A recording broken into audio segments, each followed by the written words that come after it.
Hey guys, last video में हमने beast God versus queen and sect वाली fight देखी थी। साथ ही ये भी देखा जंग शफान को जूसियन सॉर्डी की सच्चाई पता चल गई थी। आई होप आपने वो वीडियो देख ली होगी। वेल, इस वीडियो में हम उससे आगे की स्टोरी को देखने वाले हैं। सीन दिखाया जाता है एक रूम का। रूम के सेंटर में एक पर्सन अनकॉन्शियस स्टेट में लेटा हुआ था। उसके माइंड में बस इतनी सी बातें याद थी। उसके चारों और कुछ लोग थे जो आपस में बोल रहे थे इसे ऐसी इंजरीज कैसे हुई। जब एक पर्सन उसकी बॉडी को टच करता उसे ये फील होता है लाइक उसने किसी जलती हुई चीज पर हाथ रखा हो। वो चिल्लाते हुए बोलता है ये इससे तो फीवर है। जिसके बाद वो अभी तक अनकॉन्शियस स्टेट में था। ये पर्सन जंग शफान होता जो लास्ट फाइट के बाद टायर्ड होकर अनकॉन्शियस हो जाता। फिर सीन कुछ दिन के बाद का दिखाया जाता। जंग शफान अभी भी लेटा हुआ था बट इन कुछ दिनों में वो कुछ टाइम के लिए होश में आता था, फिर सेम वही अनकॉन्शियस। फाइनली नेक्स्ट मॉर्निंग जब उसे बेल बजने की आवाज सुनाई देती है एंड अपने और आते हुए किसी की फुट स्टेप्स की आवाज भी। जब जंग शफान अपनी आईज ओपन करता उसे सबसे पहले रूम के छत पर बुद्धा वर्ड दिखता। वो अपने आसपास का सीन देखता एंड फाइंड आउट करता है वो लाइक किसी मेडिटेशन रूम में हो। वो ये समझ नहीं पाता कि आखिर वो कहाँ पे। इतने में डोर खुलने की आवाज सुनाई देती है एंड डोर से एक लिटिल मॉन्क आता। जंग शफान के लिए फेस न्यू था। वो पूछता तुम कौन हो। जब वो मॉन्क ये सुनता वो सरप्राइज होते हुए बोलता तुम जाग गए। जिसके बाद वो स्माइल करते हुए बोलता मैं अभी अपने सीनियर ब्रदर को इन्फॉर्म करता हूँ। लिटिल मॉन्क जाने वाला होता बट जंग शफान उससे पूछता ये कौन सी जगह है। इन रिस्पॉन्स में वो लिटिल मॉन्क बोलता ये तियानयिन टेम्पल है एंड वहाँ से चले जाता। जंग शफान तियानयिन टेम्पल सुन के शॉक हो जाता। उसके माइंड में कई सारे थॉट्स आ रहे थे। थोड़ी देर बाद फिर से कोई जंग शफान के रूम में आता बट इस बार दोनों फेस फेमिलियर से थे। इनमें से एक फाशंग एंड दूसरा फाशन होता। फाशंग स्माइल करते हुए पूछता जंग पैट्रन तुम जाग गए। इन रिस्पॉन्स में जंग शफान बोलता मेरा नाम जंग नहीं है, मैं ये सब कुछ बहुत पहले ही भूल गया। जब जंग शफान ने गोश्त सेक्ट ज्वाइन किया उसके बाद से उसका नाम गोश्तली हो गया था। फाशंग कुछ बुरा फील नहीं करता एंड पूछता अब तुम कैसा फील कर रहे हो। जंग शफान ने अपनी बॉडी की इंजरीज को पहले ही चेक कर लिया था। उसकी बॉडी की सारी इंजरीज कुछ हद तक हील हो गई थी। फाशंग बोलता जब तुम अनकॉन्शियस थे मैंने तुम्हारी मोस्टली इंजरीज को हील कर दिया। साथ में वो ये भी बोलता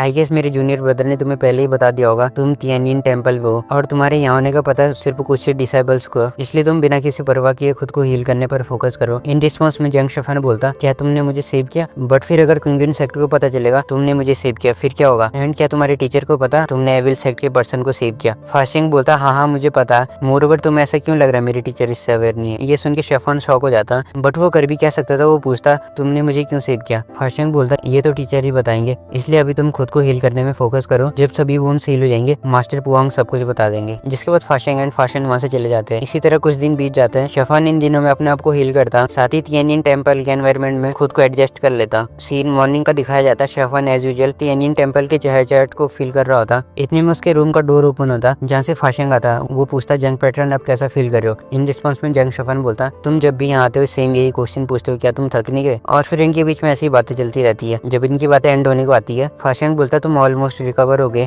क्यों ना हम बाहर चलें एंड तुम मास्टर पुआंग से भी मिल लेना। जंग शफान भी एग्री करता एंड ये दोनों उस रूम से बाहर चले जाते हैं। ये दोनों एक माउंटेन नॉलेज माउंट मेरे ऊपर आते हैं जहाँ का एनवायरनमेंट काफी लाइवली होता। जंग शफान एंड फाशिंग दोनों एक मेडिटेशन रूम के आउटसाइड पहुंच जाते हैं। फाशिंग बोलता है टीचर जंग पैटर्न यहाँ पर आ गए। अंदर से एक एल्डरली वॉइस आती है अंदर आ जाओ। जिसके बाद जंग शफान अंदर चले जाता। रूम ज्यादा बड़ा नहीं होता, सिंपल एज लाइक जिस रूम में शफान इतने दिन तक रहा। रूम में मास्टर पुआंग बैठे थे जो जंग शफान की ओर स्मेल करते हुए बोलते तुम आ गए। जंग शफान मास्टर पुआंग की ओर देखता। फॉर सम रीजन उसे कुछ स्ट्रेंज फील होता। ऑब्वियस ही बात है वो अपने पास्ट को कैसे भूल सकता। बट जंग शफान कैसे न कैसे करके खुद को काम करता है। मास्टर पुआंग बोलते तुम्हारे मन में कई सारे कंफ्यूजन हो गए एंड कई सारे क्वेश्चंस होंगे। जंग शफान एग्री करते हुए बोलता मैं पॉजिटिव हूँ आखिर क्यों तियानयिन टेम्पल ने मुझे सेव करने के लिए रिस्क ली, आपने मुझे क्यों सेव किया। जंग शफान और भी पूछना चाहता था बट मास्टर पुआंग उसे बीच में ही रोकते हुए बोलते इससे पहले तुम और कुछ पूछो, मुझे तुम्हें किसी से मिलवाना। शफान सरप्राइज फील करता। वो धीरे से बोलता किसी को देखने जाना। इन रिस्पॉन्स में मास्टर पुआंग बोलते चलो वो पर्सन तुम्हें काफी टाइम से देखना चाहता था। मास्टर पुआंग जंग शफान को थोड़ी दूर पर एक रूम के एंट्रेंस पर ले जाता। जब शफान उस रूम की ओर देखता वो ट्रेम्बल करने लगता। पुआंग मास्टर के एक्सप्रेशन भी कॉम्प्लिकेटेड से होते हैं लाइक रिग्रेट एंड पेन में हो। जंग शफान एंड मास्टर पुआंग दोनों साइलेंटली वहाँ पर खड़े होते हैं। कुछ टाइम बाद पुआंग मास्टर बोलते चलो अंदर चलते और दोनों अंदर चले जाते। मास्टर पुआंग एक जेड लाइक डिस्क की ओर पॉइंट करते हुए बोलते मैं तुम्हें इसे दिखाना चाहता था, शायद तुम भी इसे देखना चाहते थे। जंग शफान कुछ बोलने की हालत में नहीं होता बिकॉज उसके सामने जो डिस्क थी उस पर दो वर्ड साफ साफ दिख रहे थे पूजी, जिस पर्सन ने जंग शफान की लाइफ को बदल के रख दिया था। जेड डिस्क के पास में ये एक बॉडी होती है जिससे कोल्ड ऑरा पूरे रूम में फ्लो रहा था। मास्टर पुआंग जंग शफान को कुछ टाइम के लिए उसी रूम में अकेला छोड़ते हैं। जिसके बाद यहाँ पर ऐसे ही कुछ मास्टर एंड डिसेबल रिलेटेड कुछ सीन फ्लैश होते हैं। ऑब्वियसली उन्हें यहाँ पर एक्सप्लेन करने का कोई पॉइंट नहीं बनता। जंग शफान उस रूम के अंदर एक दिन एंड एक रात स्पेंड करता। नेक्स्ट डे वो पुआंग मास्टर के रूम के आउटसाइड आता जहाँ पुआंग मास्टर क्रॉस लेग्ड पोजीशन में बैठे होते। साथ ही फाशिंग भी वहीं पर था। पुआंग मास्टर ने ये गेस कर लिया था जंग शफान के मन में कई सारे क्वेश्चंस है एंड वो बोलता जंग पैटर्न तुम कुछ पूछना चाहते हो। जंग शफान बोलता तियानयिन टेम्पल ने मुझे क्यों सेव किया। इन रिस्पॉन्स में मास्टर पुआंग बोलते सभी चीजों के कॉन्सिक्वेंसेस है एंड उन कॉन्सिक्वेंसेस के अपने अपने रीजंस है। जंग पैटर्न की करंट सिचुएशन की जिम्मेदार जूनियर ब्रदर पूजी है, इसलिए तियानयिन टेम्पल भी इसके बराबर जिम्मेदार है। साथ ही मास्टर पुआंग जंग शफन को मास्टर पूजी रिलेटेड बातें बताते हैं, लाइक वो ताओइज्म एंड बुद्धिज्म को एक साथ लाना चाहते थे और भी बहुत कुछ। एट द एंड जंग शफन मास्टर पूजी की बॉडी के सामने नील होते हुए फोटो करते हुए कहता, master rest in peace. Scene क्विंगन माउंटेन के बिग बम्बू पीक पर शिफ्ट होता। लास्ट बैटल के बाद काफी टाइम हो गया था, बट स्टिल अभी भी सब कुछ मैसी था। तिएन बुई सभी डिसाइबल को एक हॉल में आने को बोलता। सभी डिसाइबल्स हॉल में आते हैं। हॉल में शिनयांग सुरु भी होती है। तिएन बुई कहता है, मैंने तुम्हें यहाँ पर जूशियन स्वॉर्ड मैटर्स को लेके बुलाया, चाहे कुछ भी हो जाए जूशियन स्वॉर्ड के डैमेज होने वाली बात बाहर नहीं जानी चाहिए। सभी डिसाइबल्स एग्री करते हैं। जब सभी डिसाइबल्स वहाँ से चले जाते हैं, सुरु तिएन बुई की ओर देखते हुए पूछती है, क्या बात है, कहीं सेक्रेड सीनियर ब्रदर अपना टेम्पर फिर से तो नहीं खो दिए? इन रिस्पॉन्स में तिएन बुई बोलता, हाँ सिर्फ मुझे ही नहीं सुई यूए पर भी चिल्लाए। ये सुन के सुरु शॉक हो जाती है। इनिशियली सुरु ये बोलती है, छोड़ो वो जूशियन स्वॉर्ड के डैमेज होने पर परेशान होंगे इसलिए ऐसा बिहेव कर रहे, बट तिएन बुई सुरु को कुछ ऐसा बताते जिसे सुनकर वो और भी ज्यादा शॉक हो जाती है। तिएन बुई बोलता, पिछले इन दिनों में सीनियर ब्रदर दाओशान ने मुझे एंड सुई यूए को कई बार समन किया और वार्न किया ये सीक्रेट बाहर नहीं जाना चाहिए, बट मैं कुछ स्ट्रेंज फील कर रहा हूँ, लाइक सीनियर ब्रदर दाओशान के साथ कुछ गलत है। मुझे लगता है जब सीनियर ब्रदर ने बीस्ट गॉड के साथ फाइट की उस टाइम पर जूशियन स्वॉर्ड के यूज करने पर उससे हर्ट हो गए। ऐसी करके इन दोनों की बातें चलती रहती है। सीन वापस तिएनजिन टेंपल पर शिफ्ट होता। मॉर्निंग का टाइम होता। तिएनजिन टेंपल काफी लाइवली था। मॉर्निंग के टाइम पर कई सारी फैमिलीज के पेरेंट्स अपने बच्चों को प्रेयर करने लाते थे। जंग शफन भी एक रूम में ये फीलिंग एंजॉय कर रहा होता। आसपास की चहचहाट मानो से अच्छा फील करवा रही हो। कुछ टाइम बाद उसके रूम में फाशंग आता एंड बोलता, जंग पैट्रन जाग गए? जंग शफन सिंपली नॉट करता एंड पूछता, क्या मास्टर पुआंग आज फ्री है? फाशंग स्माइल करते हुए बोलता, मैं भी टीचर के इंस्ट्रक्शन पर यहाँ आया हूँ। टीचर ने कहा अगर तुम्हारी इंजरी झील हो गई हो तो उनसे मिलो। जिसके बाद जंग शफन मास्टर पुआंग के रूम के आउटसाइड आ जाता। मास्टर पुआंग बोलता, जंग पैट्रन मैंने सुना तुम मुझसे मिलना चाहते हो, कहो क्या बात है? जंग शफन बोलता, नहीं कुछ खास नहीं है, मैंने आपको इतने दिन परेशान किया, अब जब मेरी इंजरी हील हो गई है तो मुझे आपको और ज्यादा परेशान नहीं करना चाहिए। आफ्टर ऑल मैं इविल सेक्स हूँ, इसलिए मुझे यहाँ से जाना चाहिए जिससे तिएनजिन टेंपल की रेपुटेशन बनी रहे। ये सुन के मास्टर पुआंग हेजिटेड लुक में बोलते, जंग पैट्रन ऐसा कुछ नहीं है, मैं ये देख पा रहा हूँ तुम एविल नहीं हो, बस फेट का खेल है। क्यों ना तुम तिएनजिन टेंपल ज्वाइन करो, हम तुम्हें प्रोटेक्ट करने के लिए कुछ भी करेंगे। मोरओवर तुम पूजी ब्रदर की डिसाइबल हो एंड बुद्धिज्म भी जानते हो। जंग शफन पुआंग मास्टर की बातें सुन के सरप्राइज हो जाता एंड बोलता, मास्टर मैं आपकी गुडविल की रिस्पेक्ट करता हूँ, बट मैं ये एक्सेप्ट नहीं कर सकता। मेरे हर्ट में अभी भी कई वरीज है जिन्हें मुझे सॉल्व करना, मास्टर मुझे माफ कर दो। ये बोल के जंग शफन वहाँ से जाने वाला होता, बट पुआंग मास्टर उसे रोकते हुए बोलते, जंग पैट्रन रुको, मेरी एक रिक्वेस्ट है। पूजी जूनियर ब्रदर के जाने के बाद सिनिस्टर ऑर्ब तुम पे है, उसकी विशेष एनर्जी को सप्रेस करना डिफिकल्ट होगा। हाउएवर इस ओल्ड मैन के पास एक मेथड है जो उस एविल ऑब्जेक्ट की पावर को रिस्ट्रेन कर सकता। सिनिस्टर ऑर्ब वर्ड सुन के शफन के एक्सप्रेशन चेंज हो जाते हैं, बट वो खुद को काम करते हुए बोलता, मैंने एक्सपेक्ट नहीं किया था मास्टर के पास ऐसा मेथड होगा। मास्टर वो क्या मेथड है? मास्टर पुआंग सीरियस होते हुए बोलते, मेथड सिंपल है, बट सिर्फ बुद्धास की रिमार्केबल पावर को यूज करके वर्क करेगा। तिएनजिन माउंटेन के पीछे एक wall known as wordless jade wall है। माना जाता है तिएनजिन टेंपल के फाउंडर ने वही एनलाइटनमेंट ली थी एंड तिएनजिन टेंपल फॉर्म किया। जंग शफन को ये सब कुछ समझ नहीं आता। वो मास्टर पुआंग से पूछता, मुझे नहीं पता इस सब का सिनिस्टर ऑर्ब से क्या रिलेशन है। मास्टर पुआंग कहते, जंग पैट्रन वहाँ पर Buddhism energy dense and properties है, तुम्हें बस वहाँ बैठना है, क्या पता वहाँ की एनर्जी सिनिस्टर ऑर्ब की विशेष एनर्जी को सप्रेस कर पाए। जंग शफन ये सुन के सरप्राइज फील करता। उसने एक्सपेक्ट नहीं किया था मास्टर पुआंग के पास ऐसा एक्सेप्शनल मेथड होगा। वो एग्री करते हुए वहाँ के लिए बैठने के लिए बोलता। सीन कुछ टाइम के बाद का दिखाया जाता। जंग शफन के साथ फाशंग एंड फाशन वर्डलेस जेड वॉल की और जाते हैं और लोग पहले से ही जेड वॉल के पास इन तीनों का वेट कर रहे थे। हाफ एन आवर लेटर वो वहाँ पहुंच जाते हैं। जब ये आ रहे थे फाशंग जंग शफन को तिएनजिन टेंपल की हिस्ट्री के बारे में बताता। जंग शफन वर्डलेस जेड वॉल के सेंटर में बैठता। जब वो वहाँ पर बैठता है उसे संस्कृत सॉन्ग एंड बुद्धिस्ट मंत्र फील होता है। सडनली जेड वॉल में गोल्डन बुद्धा लाइट अपीयर होती है जिससे जंग शफन की पूरी बॉडी ट्रेम्बल करने लगती है। इनिशियली उसे पेन फील होता, बट धीरे धीरे उसका पेन डिसअपीयर हो जाता। ये प्रोसेस 3 दिन तक चलती है। जेड वॉल में बुद्धिस्ट मंत्र वीक होने का नाम नहीं ले रहे थे। पूरी जेड वॉल कंटिन्यूअसली साइन कर रही होती है। जंग शफन ऐसा फील कर रहा था लाइक कि उसके लिए पहला ही दिन हो। मास्टर पुआंग शफन को ऐसा पीसफुली बैठा देखकर साई करते हुए कहते, फुलिश चाइल्ड, अभी भी तुम अपने पास्ट को पीछे नहीं छोड़ सकते। मास्टर पुआंग ये बोल रहे होते, इतने में पूरा माउंटेन शेक करने लगता। पुआंग मास्टर एंड अदर मॉन्क्स के फेस पेल हो गए थे। जंग शफन की स्टिक जिसे इतने दिन तक सप्रेस करने का ट्राई कर रहे थे वो ग्लो करने लगती है। उसकी एनर्जी जंग शफन के फेस को कवर कर लेती है। मास्टर पुआंग ये देखकर शॉक हो जाते। उन्होंने एक्सपेक्ट नहीं किया था सिनिस्टर और भी इतनी स्ट्रांग होगी। 3 दिन एंड 3 रात तक सप्रेस करने के बाद भी इसके पास रेसिस्ट करने की स्ट्रेंथ होगी। जंग शफन इसे और ज्यादा बियर नहीं कर सकता था। वो जोर जोर से चिल्लाने लगता। जेड वॉल पर कई सारे गोल्डन वर्ड अपीयर होते। मास्टर पुआंग एंड अदर मॉन्क्स भी ऐसे वर्ड पहली बार देख रहे थे। साथ ही जेड वॉल पर मैजेस्टिक ऑरा फ्लो होता। जंग शफन हवा में ऐसे पेन से सफर कर रहा था जिससे उसकी स्क्रीम्स कंटिन्यूअसली वहाँ पर सभी प्रेजेंट मॉन्क्स सुन रहे थे। मास्टर पुआंग सभी मॉन्क्स को असिस्ट करते हुए कहता, ये पर्सन जूनियर ब्रदर पूजी का डिसाइबल है, इसलिए हमें कुछ तो करना होगा। इसलिए वो क्रॉस लेग्ड पोजीशन में बैठ जाता एंड संस्कृत सॉन्ग चैंट करने लगता। सभी मॉन्क्स भी ऐसा ही करते। मॉन्क्स के चैंट करने पर आसपास का माहौल थोड़ा सा सही हो जाता। जंग शफन की एविल पावर्स सप्रेस हो जाती है एंड गोल्डन लाइट पूरे एरिया में फैल जाती है जो शाइन करी जा रही थी। इस प्रोसेस में जंग शफान ने हेवन एंड अर्थ की एनर्जी को विटनेस किया था, जिससे वो अनकॉन्शियस हो जाता। सीन कुछ दिन के बाद का दिखाया जाता। जंग शफान धीरे धीरे अपनी आईज ओपन करता। वो एज यूजुअल तियानमेन टेंपल की बेल एंड आसपास की नेचुरल एनर्जी को फील करता। मास्टर पुआंग उसकी बॉडी को चेक करते, बट कोई इंजरीज नहीं दिखती और उससे कुछ दिन तक तियानमेन टेंपल में रहने को बोलते। जंग शफान भी एग्री करता। कुछ दिन बाद जंग शफान तियानमेन टेंपल से फेयरवेल ले लेता। उसकी स्ट्रेंथ भी काफी इंक्रीज हो जाती है। जाने से पहले मास्टर पुआंग उसे एक बार फिर से तियानमेन टेंपल ज्वाइन करने को बोलते, बट जंग शफान रिफ्यूज कर देता और वहाँ से अपने सैड पास्ट के बारे में सोचकर चले जाता। सीन क्विंगन हिल के बम्बू पीक का दिखाया जाता, जहाँ शेवी उर्दंग मचा रहा था। बम्बू पीक के डिसाइबल्स उसे वहाँ देखकर सरप्राइज हो जाते। तियान भी सभी डिसाइबल से पूछता, मंकी के अलावा तुमने किसी और को भी देखा? बट सारे डिसाइबल्स मना करते। तियान भी ऑब्वियसली जंग शफान के बारे में पूछना चाहता था। ऐसी एक मॉर्निंग में शेवी दाहुआंग के साथ खेल रहा होता। जंग शफान खुद को हाइड करते हुए वहाँ आ जाता। शेवी जंग शफान को वहाँ देखकर हैप्पी फील करता एंड उसके शोल्डर पर बैठ जाता। जंग शफान यहाँ किसी को सेंस करता। वो एक कोल्ड वॉइस में कहता, कम आउट। जैसे वो ये बोलता, वहाँ पर एक फिगर अपीयर होता जो बोलता, सिर्फ कुछ ही दिन बीते पर तुम्हारी स्किल्स इस लेवल तक एडवांस हो गई, ये काबिले तारीफ है। वो फिगर मिस्टर गोस्ट होता। जंग शफान कहता, तुम यहाँ पर मेरे वेट कर रहे थे, कहो क्या बात है। इन रिस्पॉन्स में मिस्टर गोस्ट कहता, सेक्ट हेड ने कहा अगर तुम वाइस सेक्ट लीडर से मिलो उसे मेरे मैसेज पास ऑन करना। बीस्ट डेटी इंजर्ड स्टेट में साउथर्न बॉर्डर साइड है एंड जैसे कि अभी वो इंजर्ड है, इससे अच्छा चांस क्या होगा उसे किल करने का। मिस्टर गोस्ट कंटिन्यू करता, सेक्ट हेड ने ये भी कहा ऑल्दो बीस्ट गॉड को मारना इंपॉर्टेंट है, बट उससे भी ज्यादा इंपॉर्टेंट बीस्ट गॉड के पेट को ताओती को लाना, इसलिए सेक्ट हेड ने तुम्हें उसके पेट को लाने के लिए कहा। ये सुन के जंग शफान शॉक हो जाता। वो ये समझ नहीं पाता आखिर बीस्ट गॉड के पेट ताओती से गोस्ट किंग को क्या फायदा, बट वो इन सब के बारे में नहीं सोचता एंड मिस्टर गोस्ट से बोलता ठीक है, और वहाँ से फिर वो डिसअपीयर हो जाता। जंग शफान के डिसअपीयर होने के साथ ये वीडियो भी यहीं पर खत्म होती है। इससे आगे की स्टोरी मैंने आपके लिए ऑलरेडी इन 2 वीडियो में कवर कर रखी है, जिसमें मैंने बीस्ट गॉड के cruel past and beast God versus जंग शफान वाली फाइट को कवर कर रखा।